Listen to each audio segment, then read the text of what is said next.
Hi guys, back with me again in this channel. So on today's video, I'm going to show you how you can easily move your video to the left, right, up and down only by using Capcut. So here I have already it's actually one video, but I already split it into two.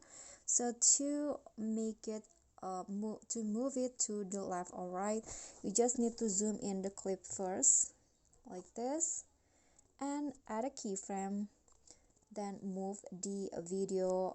First I'm going to move it to the left like this.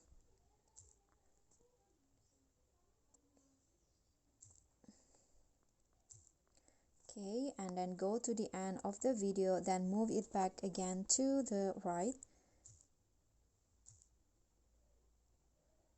Okay, then after that, for the second clip, I'm going to add a keyframe first. I'm going to zoom in the clip first, then add a keyframe and move it to up like this. Then for the last keyframe, I'm going to move the video down.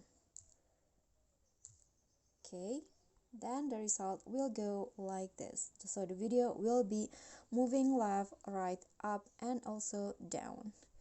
Okay, so that's all from me. Thank you for watching. Please don't forget to click like this video and comment, subscribe and also click thanks. Bye.